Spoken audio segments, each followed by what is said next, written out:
ஸ்ரீ சௌந்தர்யலஹரி ஸ்லோகம் 4. இந்த ஸ்லோகத்தின் பதத்தை இப்பொழுது விளக்கமாக பார்க்கலாம்.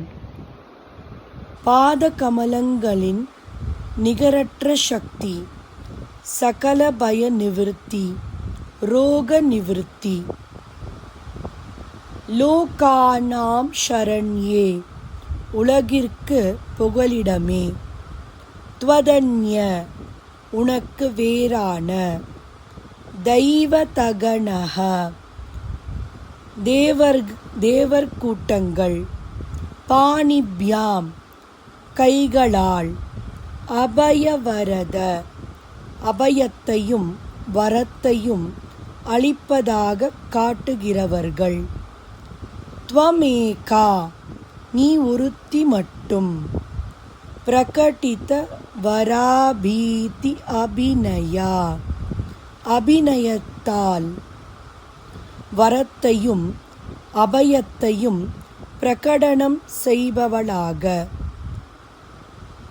நைவ அசி, இருப்பதே இல்லை, ஹி, ஏனென்றால், பயாத், பயத்திலிருந்து, த்ராத்தும், காப்பாற்றவும், வாஞ்சா சமதிகம், வேண்டியதற்கு அதிகமாகவே, பலம், பலனை, தாத்தும் அபிச்ச, அளிப்பதற்கும் கூட, தவ, உன்னுடைய, ஷரணௌ ஏவ, திருவடிகளே, நிபுணௌ, திறமை உடையவைகள் அன்றோ. அபயவரத, சம்சார பயத்தை போக்கி மோக்ஷத்தை அளிக்கும் அபய முத்திரையானது தூக்கிய வலது கையில் தேவதைகளின் பிம்பங்களில் சாதாரணமாய் காணப்படுவது. உலக இன்பங்களை வேண்டுவோருக்கு அளிக்கும் வரத முத்திரை. திருவடிகளை காட்டி தாழ்த்திய இடது கையில் காணப்படுவது.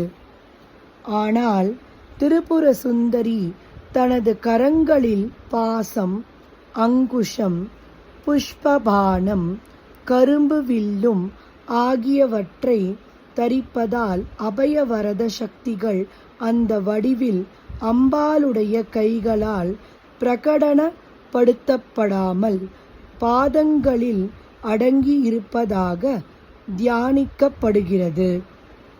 அபய வரம் அளிக்கும் பிற தெய்வங்களும் தேவியின் பாதக்கமலங்களை பூஜிக்கின்றனர். அம்பிகையின் கடாட்சத்தை பெற்றுவிட்டவர்களுக்கு வேண்டுதலும் வேண்டாமையும் இல்லாத நிலை கிடைக்கிறது. அவர்கள் எல்லாவற்றையும் ஒன்றாக பார்ப்பார்கள். இந்த 4வது ஸ்லோகமும் முக பஞ்சசதி ஆர்யா சதகம் 48வது ஸ்லோகமும் சம்பந்தம் உள்ளது. அதன் பொருளை இப்பொழுது பார்க்கலாம்.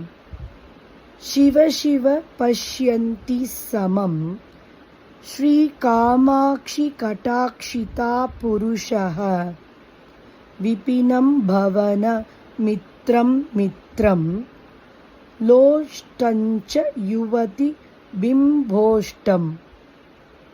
இந்த ஸ்லோகத்தின் பொருளை இப்பொழுது பார்க்கலாம்.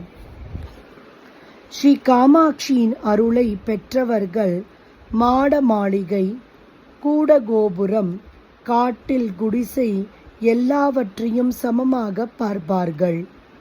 அவர்களுக்கு அரண்மனை வாசம் ஒரு பொருட்டல்ல. சிநேகிதன், விரோதி என்ற பேதமும் இல்லை. சிவந்த கோவை பழம் போல் காணப்படும் அழகிய பெண்ணின் உதட்டையும் ஒட்டின் சல்லிகளையும் ஒன்றாக கருதுவார்கள். மூவாசை அவர்கள் பக்கமே நெருங்காது.